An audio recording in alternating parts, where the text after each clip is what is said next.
Pero no queremos solo divertirnos, gilada, A costa de los circo, 90. pizza y champán. No queremos eso porque eso ya tuvimos de sobra. Lo que queremos es pensar un poquitito. Pensar un poquitito del menemismo, pensar un poquitito la figura de Carlos Saúl Menem, recientemente fallecido. Queremos pensarlo y queremos a alguien que nos ayude a pensarlo. Y ustedes saben, generalmente cuando queremos pensar algo, lo llamamos a él. Él es sociólogo, nada más y nada menos, es periodista también. Nosotros leemos todas sus columnas en El Cohete a la Luna, en cualquier lugar donde él suele publicar algo. Y es doctor en ciencias económicas también. Sí, es doctor en no ciencias económicas. No le vamos a preguntar de economía hoy, pero... No, no me empujes porque menemismo, neoliberalismo tienen lo suyo. Total. Así que quién te dice que también terminemos yendo por ahí. Queremos hablar con él sobre Menem y también sobre la decisión del llamamiento argentino judío, ya lo habíamos mencionado en el comienzo del programa, de declinar sumarse a las condolencias por el fallecimiento del expresidente. Exacto. De todo eso queremos hablar con el señor Jorge Elbaum. Hola Jorge, ¿cómo estás? Bienvenido de vuelta, Ya Fue a Cítrica Radio. Hola, ¿cómo están ustedes? Che, gracias por el llamado. Para nosotros siempre un placer, Jorge, y gracias a vos que te copás y nos atendés en el día de hoy con una tarea ardua que es intentar analizar un poquitito, comprender la figura de Menem y el menemismo. Y voy a arrancar fácil, Jorge. ¿Quién fue Carlos Saúl Menem? Mirá, Carlos Saúl Menem fue un joven gobernador de La Rioja elegido en el año 75 para ser gobernador inicialmente. Estuvo preso casi un año en distintos lugares en la época de la dictadura. Uh-huh. Y luego, al final del gobierno de Alfonsín, tuvo una interna al interior del PJ con Cafiero, claro, digamos, con el abuelo del actual jefe de gabinete, ¿no? Sí. Eso es muy importante entenderlo históricamente, porque Antonio Cafiero expresaba un peronismo histórico. Recordemos que Antonio fue un joven ministro en la segunda presidencia de Perón, uh-huh, digamos, y un líder indudable del peronismo, y expresaba en aquel momento una versión del peronismo, si se quiere, vamos a decirlo en términos de hoy, sí, muy similar, si se quiere, a Alberto Fernández, ¿no? Mientras que del otro lado de la interna apareció un caudillo que se cortaba el pelo y las patillas igual que Facundo Quiroga, que expresaba el federalismo, y ya cuando uno habla del federalismo, lo que está diciendo es claramente una apuesta a una Argentina integrada, no unitaria, y no basada en el puerto ni en la lógica, si se quiere, de la ciudad de Buenos Aires, del conurbano, etc. Claro. Bueno, la realidad es que Menem ganó esa interna con dos banderas muy recordadas, que son la promesa del salariazo y de la revolución productiva.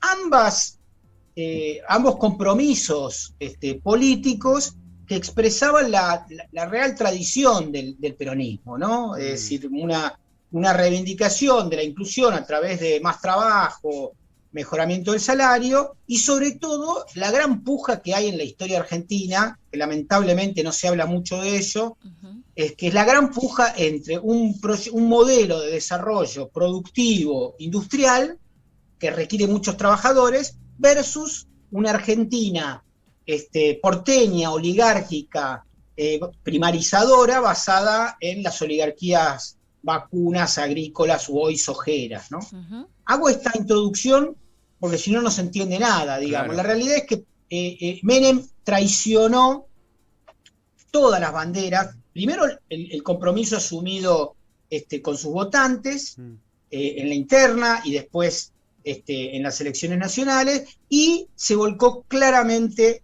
al neoliberalismo. Llamó a María Julia Alzogaray, la hija de un famoso ministro dictatorial, Julio, llamó a sacó fotos con un asesino convicto llamado Isaac Rojas, que era uno de los responsables del golpe del 55, uno de los criminales, además responsable del asesinato, de las masacres de José León Suárez, del asesinato y fusilamiento de Valle, digo. Indultó a los la verdad es que genocidas. tendió puentes hacia lo peor, ¿no? Es decir, por eso la realidad es que la muerte, como diría un muchacho llamado Jorge Luis Borges, no hay nada como la muerte para mejorar a la gente, decía este muchacho. Bueno, la realidad, lo decía irónicamente, y efectivamente es lo que pasa muchas veces. Bueno, la realidad es que no hay muerte que pueda mejorar a Carlos Saúl Menem, que traicionó al peronismo de forma escandalosa y que enhorabuena fue rescatado por Néstor Kirchner en el 2003 para un proyecto nuevamente como el que soñó el federalismo, como el que soñó Irigoyen, como el que soñó Perón, y toda la tradición, si se quiere, nacional y popular en Argentina. Totalmente. Jorge, ¿qué te sucede a vos, bueno, con todo lo que acabas de contar y lo que sabemos, ¿no? Sobre Menem? Me tocó Madera, una teta, un huevo, todo. Te juro que también. No se me nota acá en cámara, pero te juro que yo también. Yo también. Nos tocamos cosas diferentes, pero nos tocamos. Pero nos tocamos, por supuesto. Hay que evitar. ¿Qué te sucede cuando compañeros o dirigentes de la actualidad, con quien por lo menos aquí creo que tanto vos como nosotros somos un poco afines, cuando lo reivindican, ¿no? El otro día que falleció, de repente hubo un par de figuras que salieron a reivindicarlo o las condolencias, pero casi a veces como presentándolo como un héroe, que fue perseguido y que esto y que votado y que el hombre del pueblo. ¿Qué te pasa con eso? No, yo creo que ahí hay un matiz. Digo, yo entiendo y creo que uno puede sensibilizarse ante el dolor de la gente. Puede haber gente que lo haya querido y que lo quiere, su familia, sus amigos, etcétera. Y yo creo que en ese sentido uno tiene que dividir los tantos, ¿no? Uno puede decir, bueno, entiendo el dolor de aquellos que lo quisieron, pero yo no me voy a callar acerca del dolor que sufrieron los argentinos, la destrucción de su gobierno. Ramal que para, ramal que cierra. Si uno mira el mapa de los ferrocarriles argentinos previo a Menem y post Menem, le da ganas de llorar. Si uno mira la cantidad de empresas privatizadas, y sobre todo, voy a lo más importante de todo, lo que yo no puedo olvidar, el sufrimiento de los trabajadores en Argentina, los jubilados que se suicidaban. La gente como mi viejo, que después de aportar 40 años a una caja compensadora en la Caja Nacional de Ahorro y Seguro, le robaron la plata. Claro. Es decir, ese tipo, a los laburantes, Menem les hizo mucho daño. Y recuerdo a los compañeros, a muchos compañeros de la CGT luchar y de la CTA, luchar y pelearse, porque uno está acostumbrado a que la derecha neoliberal te mate, te persiga, te encarcele, te restringe el salario, te excluya, te desprecie, te criminalice, pero cuando lo hace un traidor, que vos no estabas preparado para eso, es doblemente doloroso. Tal cual. Ahí tengo una frase teológica de un muchacho que se llama Yeshu, cuya traducción del arameo vendría a ser Jesús. Mira. ¿no? A ver. Yeshu, en realidad el verdadero nombre era Yeshua. Sí. El apócope, su traducción al latín es Jesús. La única lengua que habló Yeshu en toda su vida era el hebreo. Claro. ¿no? Y el arameo, que es una versión, es como el slang del hebreo, si se quiere, ¿no? Mira. Y Yeshu decía, cuídate de los traidores, ¿no? Sí. Refiriéndose a uno de sus apóstoles que lo había traicionado, ¿no? Seguidores que lo había traicionado. Bueno, la realidad es que Menem es eso, ¿no? Es un traidor a las banderas y doblemente doloroso. y por eso yo me resisto a olvidar cómo se resisten los organismos de derechos humanos, Claro. que enhorabuena se pidieron, porque el indulto es algo, es una herida enorme en quienes militábamos en los organismos de derechos humanos por aquella época, y fue una puñalada por la espalda muy difícil de superar. Imperdonable. Y enhorabuena, insisto, y hay que... La maravilla de este país es que tuvimos revancha con Néstor, ¿no? Y que no solamente pidió perdón en una hidalguía y dignidad histórica desde el Estado, sino que además dio por tierra las leyes miserables de punto final, obediencia debida y el indulto de Menem. Así que la realidad, lo único rescatable de Menem, creo yo, es el aprendizaje de una sociedad en relación a no dejarse operar nuevamente como en la tradición de la Odisea, por las sirenas, ¿no? Por los cantos de sirena. Bueno, el canto de sirena neoliberal que sigue lobotomizando a mucha gente en nuestro país todavía, que funciona como un canto de sirena, sobre todo en algunos sectores medios que no se dan cuenta que el neoliberalismo se los come a ellos también. Es una de las grandes enseñanzas para nuestro pueblo y para nuestra patria, ¿no? Por supuesto que, insisto, dividir los temas. Nadie celebra la muerte, claro, pero no olvidamos. No. Eso está clarísimo. Y en el no olvidar también está el tratar de entender y el tratar de pensar un poquitito, porque vos hacías recién una recapitulación de algunas de las grandes traiciones, ¿no? de Menem, de algunas de sus grandes hechos como jefe de Estado.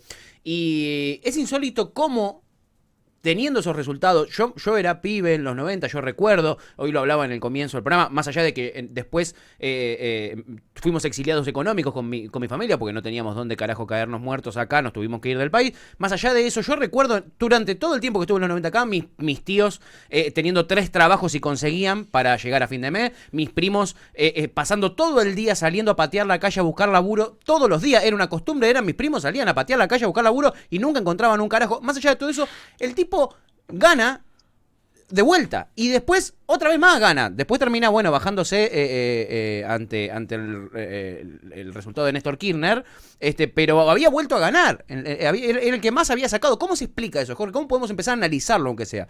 Quizás no la explicación final, pero ¿cómo se puede empezar a pensar en eso, ¿no? En cómo el tipo... Mira, sí, es muy buena tu pregunta. Yo creo que ahí hay que entender 2 fenómenos que son claves, uno de índole cultural y otro socioeconómico, ¿no? La realidad es que el peronismo en la Argentina tiene una raigambre impresionante desde 1945 y un voto duro. Es decir, hay un 30% más o menos de este país, un tercio de este país, que es un voto peronista garantizado, no importa quién sea el candidato. Y en ese sentido, Menem tenía abrochado a ese 30%, incluso muchos de ellos que habían sufrido, como bien vos decís, los costos de la primera etapa del programa de Cavallo. Pero se sumó una sirena, un canto de sirena, de supuesto orden económico a partir del 1 a 1 de Cavallo, que permitía a 2/3 de la población una ilusión de ahorro en dólares y de poder tarjetear, digamos, y poder comprar cosas y poder viajar y volver al famoso 2x1 de la época de la dictadura, sobre todo en el 10% de la gente que viaja al exterior a comprarse cosas, ¿no? Entonces ahí hubo una alianza entre un voto duro peronista, que de ninguna manera iba a votar al radicalismo, por ejemplo a Angelós, digamos, que fue el candidato radical contra el que compitió Menem. Después los sectores medios que veían con mucha alegría esta traición que había producido juntándose con la Alianza Libertadora de Rojas y el Sogaray. Y en tercer término, el tema socioeconómico, que era, insisto, una ilusión mentirosa que terminó en el 2001. Porque sostener Digo, para que la gente entienda económicamente, la moneda es una representación de la capacidad productiva de un país. Es decir, ¿por qué el dólar vale más internacionalmente que el peso argentino? Porque un dólar expresa una economía que tiene un PBI muy grande y que tiene una gran productividad esa economía. ¿Qué quiere decir una gran productividad? Que vos invertís 10 pesos y esos 10, vos ponés la semilla de 10 pesos y crece rápidamente porque hay tecnología, hay regulaciones, etcétera, etcétera. Hay normas que lo permiten, etcétera. Entonces, el dólar tiene más valor que el peso por eso, ¿no es cierto? Claro. Entonces, acá lo que se hizo, desastrosamente con Cabal, es equiparar dos economías absolutamente inequiparables, que es la economía norteamericana con dólar y la economía... Vos podés apuntar a tener un desarrollo productivo, tecnológico, que tu moneda exprese un valor igual al dólar en algún momento, Claro. pero no cuando partís de un momento que es absolutamente diferente. Bueno, sostener esa equidad entre un peso y un dólar se hizo a costa de endeudarse. Si vos financiabas con plata que venía de afuera, sostenías esa ficción. Bueno, Claro. esa ficción la pudiste sostener 10 años. Y en un momento ya se había ido Menem, en el 2001, Sí. pero se arrastraba ese proceso. De hecho, recuerden que De la Rúa, cuando llama a un ministro, cae en Cavallo nuevamente porque sostiene esa alianza, entre comillas, que dejaba un tercio de la gente afuera, Sí. absolutamente. O sea, eso implica, estamos en 40 millones de personas, había 8 millones de personas, 10, Afuera. cagada de hambre, Tal digamos, cual. hecha mierda, sin laburo, desesperada. Para que ustedes tengan una idea, Menem sube Sí. con un 5 o 6% de desocupación y se va con un 12%. ¿No? Ni hablemos de lo que es, y eso se empieza a acumular y explota en el 2001 cuando terminamos con un 30% de desocupación y 40% de pobreza. O sea, el desastre que ha hecho el menemismo es terrible. Pero nos legó algo peor, que es Macri. Claro. ¿Cómo es eso? A No, ver. porque Macri es un invento, Menem lo llama Macri. Menem y le lo dice, hizo. Claro, pero ponete a hacer política en la ciudad de Buenos Aires. Menem se lo ofrece. Menem quiere farandulizar la política, trae empresarios y artistas, Sí. pseudoartistas. Bueno, discúlpeme llamar a Palito Ortega un artista, quizá es una falta de respeto. Pero le dice a Susana Jiménez también que se presente Exacto. de candidata. De hecho es como eso, es como la época en la que claramente se faranduliza la política y él vinculándose esto con Moria Kazán, con Susana Jiménez, yendo a este tipo de programas, Sí. que Showmatch, que era como, ¿no? Como toda esta cosa del presidente vinculándose con la farándula y yendo a estos shows televisivos y, ¿no? Como raro, como que no, como un circo, ¿no? Sí, es la época de la pizza con champán. Tal Eso. cual. Y que después tiene su remake en la época de la Rúa con los sushi, ¿no? Los Sí. sushi boys, Los Sushi ¿no? Boys. Que sushi y algo, no me acuerdo bien la cosa. Pero sí, son la expresión de algo profundamente ajeno a la política, destructora, porque la política, ¿qué es? Es un espacio de debate público que busca persuadir a los ciudadanos en pos de proyectos y modelos alternativos. La negación de la política es la farandulización, Claro. es la televisión basura que todavía tenemos, que es el insulto, la falta de reflexividad, la falta de argumento, el insulto permanente, el desprecio, la humillación, el cinismo, el sarcasmo. Bueno, eso es heredero terriblemente del menemismo, que es la negación de la política, ¿no? La verdad es que estás haciendo un repaso bastante interesante. Recién saliste vos con el legado, que es lo que nos deja, ¿no? Nos inventó a Macri, nos inventó un Macri como figura política, nada más y nada menos. No es para nada menor, porque encima viene de gestionar 4 años el Estado Mauricio Macri, y hemos visto muchísimas similitudes, por lo menos en cuestiones ideológicas. Eso está clarísimo. Pero después, ¿en qué otras cosas más vive Menem o el menemismo? ¿Qué otro legado? ¿Dónde queda vivo el menemismo hoy, Jorge, si es que se puede pensarlo así? Mirá, tristemente queda en el puente que se establece entre una tradición nacional y popular en algunos sectores y cierto abandono de la ética popular. El menemismo lamentablemente contaminó a muchos militantes políticos, no importa, muchos o algunos, Sí. no, cada uno sacará las conclusiones, que en realidad no estaba mal el lujo, ¿no? Que la Ferrari de Menem, que la ampulosidad, eso es también una línea claramente sociológica de vinculación con el macrismo. Es decir, el empresario, que en la tradición del peronismo históricamente es un sujeto al cual hay que regular y limitarle su capacidad de egoísmo, uno lo puede ver claramente esto en la marcha peronista, ¿no? Combatiendo al capital. Claro. En realidad, a partir del menemismo, había antecedentes, y tengo que ser justo con esto, ¿no? Si uno piensa en los años 60, por ejemplo, en Bandor, ¿no? Sí, claro. Había antecedentes, pero no llegaron a tener tanto poder como Menem, ¿no?